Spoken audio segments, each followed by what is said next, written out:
സുഹൃത്ത് ഉണ്ണികൃഷ്ണന്റെ ചോദ്യം വളരെ പ്രസക്തമാണ്. സ്ത്രീക്ക് ഒന്നിലധികം ഭർത്താക്കന്മാർ പാടില്ല എന്ന് പറയുന്ന ഇസ്ലാം പുരുഷന് ഒന്നിലധികം ഭാര്യമാരാകാം എന്ന് പഠിപ്പിക്കുന്നു. ഇത് ശരിയാണോ? ഇത് ശരിയാണോ എന്നുള്ളത് എന്തടിത്തറയിലാണ് ചോദിച്ചത് എന്ന് എനിക്കറിയില്ല. ഇസ്ലാം അങ്ങനെ പറയുന്നുണ്ടോ എന്നാണ് അദ്ദേഹത്തിൻ്റെ ചോദ്യത്തിൻ്റെ ഉന്നമെങ്കിൽ ഇസ്ലാം അങ്ങനെ പഠിപ്പിക്കുന്നുണ്ട്. എന്തുകൊണ്ട് എന്നാണെങ്കിൽ ഇസ്ലാം പ്രകൃതി മതമായതുകൊണ്ട് എന്നാണ് അതിനുത്തരം. എന്താണ് പ്രകൃതി മതമായതുകൊണ്ട് എന്നതിനുള്ള എന്ന് പറയാൻ കാരണം, മനുഷ്യരുടെ എല്ലാ തലങ്ങളെയും എല്ലാ തരങ്ങളെയും എല്ലാ കാലാവസ്ഥകളെയും എല്ലാ സാഹചര്യങ്ങളെയും എല്ലാ പ്രതിസന്ധികളെയും അതിജീവിക്കുവാൻ കഴിയുന്ന രൂപത്തിലുള്ളതാകണം ദൈവിക മാർഗനിർദ്ദേശം എന്നുള്ളതാണ് ഇസ്ലാമികമായ കാഴ്ചപ്പാട്. മനുഷ്യന്റെ പ്രകൃതിപരമായ ഇച്ഛകളുടെ പൂർത്തീകരണത്തിന് ആ ദൈവിക മാർഗനിർദ്ദേശം വഴി സാധിക്കണം. അതോടൊപ്പം തന്നെ അവൻ അധാർമിക വൃത്തിയിലേക്ക് പോകാതിരിക്കുവാൻ ഈ ദൈവിക മാർഗനിർദ്ദേശം നിമിത്തമാകണം. അതോടൊപ്പം തന്നെ അവനെ സംസ്കരിക്കുന്നതാകണം. അതോടൊപ്പം തന്നെ അവന്റെ പ്രകൃതിക്ക് വിരുദ്ധമാവുകയും ചെയ്തുകൂടാ. ഇന്ന് ലോകത്ത് ഇസ്ലാമിനെതിരെ ഏറ്റവും അധികം ഉയർന്നു വരുന്ന ഒരു ആരോപണം, ഇത് രണ്ട് തലമായി നമുക്ക് തിരിക്കാം. ഒന്നാമത്തെ തലം, ബഹുഭാര്യത്വം ഇസ്ലാം അനുവദിച്ചു. രണ്ടാമത്തെ തലം, ബഹുഭർത്തൃത്വം ഇസ്ലാം അനുവദിച്ചില്ല. ബഹുഭാര്യത്വം എന്തുകൊണ്ട് ഇസ്ലാം അനുവദിച്ചു എന്നുള്ളതിനുള്ള ഉത്തരം, അത് പ്രകൃതിപരമാണ് എന്നുള്ളതാണ്. ഞാൻ പറഞ്ഞല്ലോ, എന്താണത് പ്രകൃതിപരം എന്നുള്ള ചോദ്യം കൃത്യമായി നാം മനസ്സിലാക്കുക. ഇന്ന് ഇസ്ലാമിനെതിരെ ഉയരുന്ന ഫെമിനിസ്റ്റ് വിമർശനങ്ങളുടെ ഏറ്റവും വലിയ അടിത്തറ, ഒരു മുസ്ലിമിന് അനിവാര്യമായ സാഹചര്യത്തിൽ ഒന്നിലധികം ഇണകളെ വെച്ചുകൊണ്ടിരിക്കുവാൻ ഇസ്ലാം അനുവദിച്ചു എന്നുള്ളതാണ്. ഉണ്ണികൃഷ്ണന്റെ ചോദ്യത്തിന്റെയും അടിത്തറ അതാണ്. യഥാർത്ഥത്തിൽ ലോകത്ത് ബഹുഭാര്യത്വം നിയമം മൂലം നിരോധിക്കപ്പെട്ട ഒരുപാട് സമൂഹങ്ങളുണ്ട്. ഈ സമൂഹങ്ങളിൽ നിങ്ങൾ പരിശോധിച്ചു നോക്കുക, ഈ സമൂഹങ്ങളിൽ വ്യഭിചാരവും അതേപോലെ തന്നെ സ്വവർഗരതിയുമെല്ലാം വ്യാപകമാണ്. ആ സമൂഹങ്ങൾ പച്ചയായി അത് അനുവദിക്കുകയും ചെയ്യുന്നു, പച്ചയായി അനുവദിക്കുന്നു. ഇപ്പൊ ലണ്ടനിൽ നിങ്ങൾ ആദ്യ ഭാര്യ ഒരു വിവാഹം കഴിച്ചു, രണ്ടാമതൊരു സ്ത്രീയെ നിങ്ങൾ വിവാഹം കഴിച്ചു കഴിഞ്ഞാൽ ആ ആദ്യ ഭാര്യയ്ക്ക് നിങ്ങൾക്കെതിരെ കോടതിയിൽ പോകാം, നിങ്ങൾക്ക് എതിരെ വിധിയുണ്ടാകും, കോടതി നിങ്ങൾക്കെതിരെ നടപടിയെടുക്കും. പക്ഷേ നിങ്ങൾക്ക് ഒരു ഭാര്യയുണ്ടാവുകയും ഒരു 10 ഗേൾ ഫ്രണ്ട്സ് നിങ്ങൾക്കുണ്ടാവുകയും അവരിൽ ഒരുപാട് മക്കൾ നിങ്ങൾക്കുണ്ടാവുകയും എല്ലാം ചെയ്താലും, if they are not legally married, നിങ്ങളുടെ നിയമത്തിന് ഒന്നും ചെയ്യാൻ സാധ്യമല്ല. അവിടുത്തെ നിയമത്തിന് അവർ നിയമപരമായി നിങ്ങളുടെ ഭാര്യമാർ അല്ലെങ്കിൽ നിയമത്തിനൊന്നും ചെയ്യാൻ സാധ്യമല്ല. ഈ മക്കളുടെ സംരക്ഷണം അതിന് നിയമത്തിന് ചെയ്യാൻ കഴിയും. അത് പിതാവിന്റെ ബാധ്യതയായി എടുത്തു പറയും. അതല്ലെങ്കിൽ എന്തെങ്കിലും ഒരു കോൺട്രാക്ട് ഉണ്ടെങ്കിൽ ആ ബാധ്യതയായിട്ട് എടുത്തു പറയും. ഇതാണ് ലോകത്ത് നിലനിൽക്കുന്ന നിയമം, ലോകത്തെല്ലായിടത്തുമുള്ള നിയമം. എന്തുകൊണ്ടാണിത് എന്ന് നമ്മൾ മനസ്സിലാക്കണം. വെറുതെ കണ്ണടച്ച് ഇരുട്ടാക്കാൻ ശ്രമിച്ചിട്ട് കാര്യമൊന്നുമില്ല. കേരളത്തിൽ തന്നെ നമ്മുടെ സെക്സ് വർക്കേഴ്സ് യൂണിയൻ ഉണ്ടായല്ലോ, ലൈംഗിക തൊഴിലാളികളുടെ സംഘടന. ഇപ്പൊ അഭിസാരിക എന്നൊന്നും പറയാൻ പാടില്ല, മാനനഷ്ടത്തിന് കേസ് കൊടുക്കും. അപ്പോ സെക്സ് വർക്കേഴ്സ് എന്ന് പറയണം. ലൈംഗിക തൊഴിലാളികളുടെ സംഘടന നമ്മുടെ വൈശാഖൻ ഉണ്ടാക്കിയപ്പോ അവർ പത്രസമ്മേളനങ്ങൾ നടത്തിയത്. അവരുടെ കണക്ക് പ്രകാരം അവരെ സമീപിക്കുന്ന പുരുഷന്മാരിൽ 80% വിവാഹിതരാണ്. കേരളത്തിൽ എയ്ഡ്സുമായി ബന്ധപ്പെട്ട് പ്രവർത്തിക്കുന്ന ചില NGOകൾ നടത്തിയ പഠന റിപ്പോർട്ട് നിങ്ങൾ, കേരളത്തിന്റെ കാര്യം ഞാൻ എടുക്കണം, പഠന റിപ്പോർട്ട് നിങ്ങൾ പരിശോധിക്കുക. ആ പഠന റിപ്പോർട്ടുകളിൽ വ്യാപകമായി കൊണ്ടിരിക്കുന്ന കേരളത്തിലെ പ്രധാനപ്പെട്ട പട്ടണങ്ങളിൽ മുഴുവനും, എറണാകുളം അടക്കം, തിരുവനന്തപുരം അടക്കം, കോഴിക്കോട് അടക്കം, കോട്ടയം അടക്കം ഉള്ള പ്രധാന പട്ടണങ്ങളെ മുഴുവനും കേന്ദ്രീകരിച്ചുകൊണ്ട് നടന്നുകൊണ്ടിരിക്കുന്ന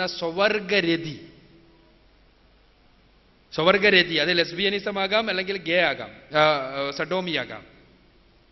അഥവാ പുരുഷ സ്വവർഗരതിയോ അല്ല സ്ത്രീ സ്വവർഗരതി എന്തായിരുന്നാലും ഈ സ്വവർഗരതി നടക്കുന്നത് വളരെ നല്ലൊരു ശതമാനം വിവാഹിതരുടെ ഇടയിലാണ്.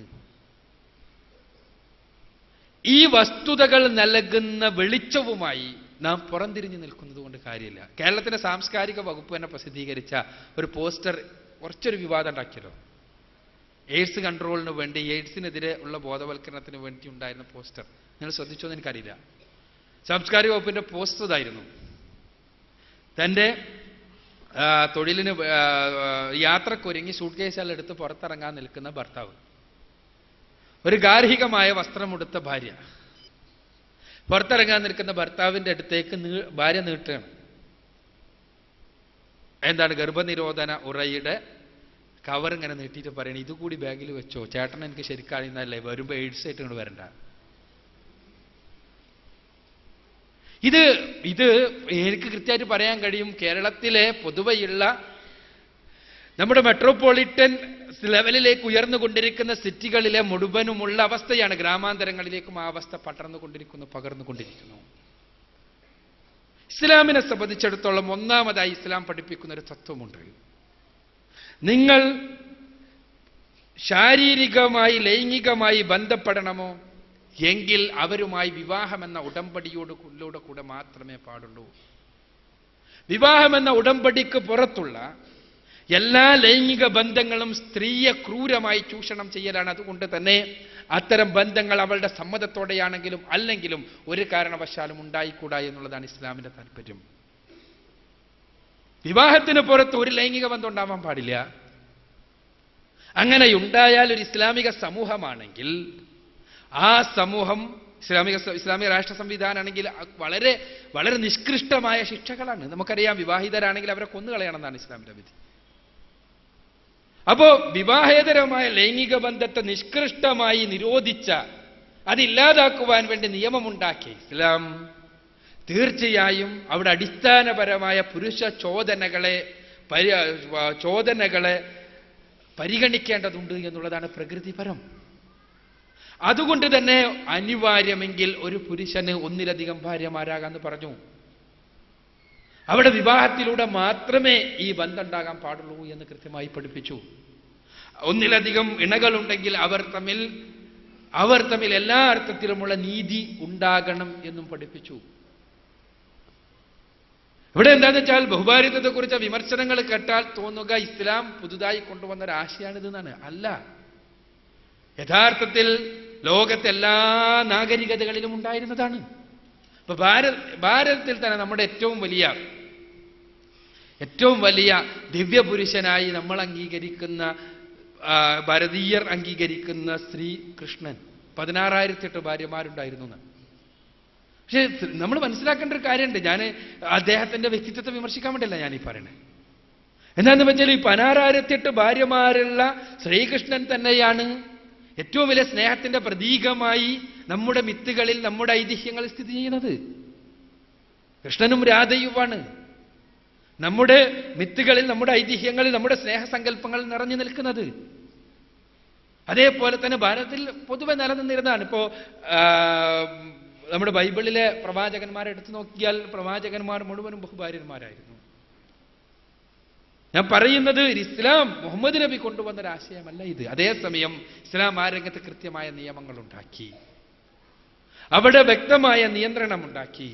4-ലധികമാകാൻ പാടില്ല എന്ന് പഠിപ്പിച്ചു. ഒരു അർത്ഥത്തിലും ഒരു അനീതിയും ഉണ്ടാകാൻ പാടില്ല എന്ന് പഠിപ്പിച്ചു. അനീതി നിങ്ങൾ ഭയപ്പെടുന്നുവെങ്കിൽ ഒന്നേ പാടുള്ളൂ എന്ന് കൃത്യമായി പറഞ്ഞു തന്നു. അപ്പോൾ വളരെ വ്യക്തമായി തന്നെ ഇസ്ലാമിക നിയമങ്ങൾ കൃത്യമാണ്. അവിടെ നാം മനസ്സിലാക്കേണ്ട ഒരു കാര്യമുണ്ട്. വിമർശകന്മാരുടെയും ഇസ്ലാമിന്റെയും കാഴ്ചപ്പാടുകൾ തമ്മിലുള്ള വ്യത്യാസം എന്താന്ന് വെച്ചാൽ നമ്മൾ ചിന്തിച്ചു നോക്കുക. അപ്പോൾ നമ്മൾ പലപ്പോഴും ഞാൻ ഉദാഹരണം പറയാറുണ്ട്. നമ്മളൊരു തോട്ടത്തിൽ പോയാൽ, ഒരു ഗാർഡനിൽ പോയാൽ അവിടെ ചില കുറ്റികൾ കാണും. അവിടെ എഴുതി വെച്ചിട്ടുണ്ടാവും ഇവിടെ തുപ്പുക എന്ന് എഴുതി വെച്ചാൽ അതിന്റെ അർത്ഥം എന്താണ്? ആർക്കും അറിയാം, തുപ്പേണ്ടവർ അവിടെയേ തുപ്പാവൂ. ഇങ്ങനെ ഒരു കുറ്റി തന്നെ ആവശ്യമില്ല എന്നുള്ള വാദമാണ് പൊതുവെ. എവിടെയും തുപ്പി നടക്കുന്ന ആളുകളെ സംബന്ധിച്ചിടത്തോളം ഈ കുറ്റി തന്നെ പ്രസക്തമല്ല. പക്ഷെ അതേസമയം അങ്ങനെ ഒരു കുറ്റിയുള്ളത് കൊണ്ട് വരുന്ന ആളുകൾ മുഴുവൻ അതിൽ തുപ്പാനാണ് കൽപ്പിക്കപ്പെട്ടിട്ടുള്ളത് എന്ന് പറഞ്ഞിട്ട് ക്യൂ നിന്നിട്ട് തുപ്പേണ്ട ഒരു കാര്യമുള്ളതാനും. തുപ്പേണ്ടവർ അവിടെയേ തുപ്പാവൂ എന്നാണ് അതിനർത്ഥം.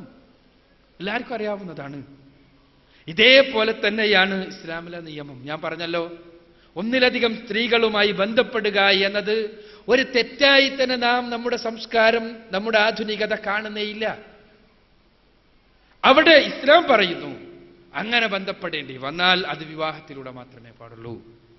അനിവാര്യമായ സാഹചര്യങ്ങൾ ഉണ്ട് എന്നുള്ളത് നിങ്ങൾ എങ്ങനെ എടുത്തോളൂ, ഏത് ലൈംഗിക ശാസ്ത്ര പഠനം എടുത്തോളൂ, ഹാവ്ലോക്ക് എല്ലിസിൻ്റെത് എടുത്തോളൂ, മാസ്റ്റേഴ്സ് ആൻഡ് ജോൺസന്റേത് എടുത്തോളൂ, നിങ്ങൾ പ്രകാശ് കോത്താരിയുടേത് എടുത്തോളൂ, പുരുഷ ലൈംഗികതയും സ്ത്രീ ലൈംഗികതയും കുറിച്ചുള്ള പഠനങ്ങൾ എടുത്തോളൂ.